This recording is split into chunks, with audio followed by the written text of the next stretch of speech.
So, last week, we talked about the federal government's decision to greenlight Enbridge's Northern Gateway pipeline proposal. Just when I thought the big pipeline news of the summer was over and out of the way, another project springs up. There's a hearing. Sheila, you've been covering this, so my first question was, where did this project come from and what is it for? And well, you may ask, Sarah O'Donnell. It's had not much coverage for the last couple of years, TransCanada's Grand Rapids pipeline, but it is twice as big as the Northern Gateway. Will take 900,000 barrels of bitumen a day from Fort McMurray down to the Edmonton area. And as one lawyer pointed out, Edmonton is not the final market for this, of course. This has to go somewhere else's pipeline. How does a big pipeline like this from Fort McMurray to Edmonton fit with Alberta's larger market access plans or needs? Have we heard much from politicians about this? Interestingly, very little. I mean, I did ask the head of TransCanada where this pipeline goes, and he says, well, it moves out of the area possibly by rail. They were just pretty vague.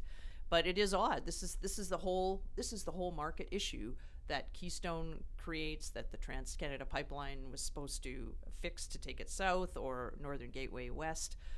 This is it. It's coming to fruition right here. I'm not against pipelines entirely. I think this shows the problem Alberta has. We have all our eggs in one basket when it comes to our developing our economy. We're tied into getting more pipelines.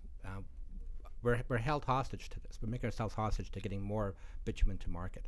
And it was an arrogance from Alberta. You go historically, we thought people will buy our oil. That was the message from Klein, from Stelmach. They're going to have to take our oil. Well, you know what?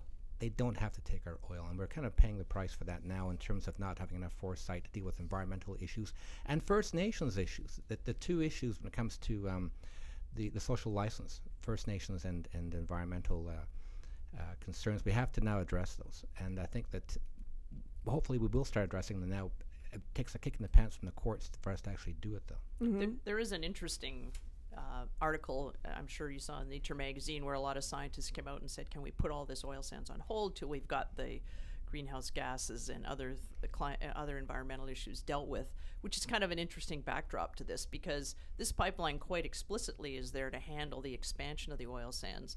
And I remember Obama's State Department report said, whether we have the Keystone or not, it won't impact the expansion of the oil sands. But these proponents say, no, this pipeline is exactly to meet the expansion of the oil sands and facilitate the expansion of the oil sands. So, we're going down this road, and I'm not sure where the market is going to be.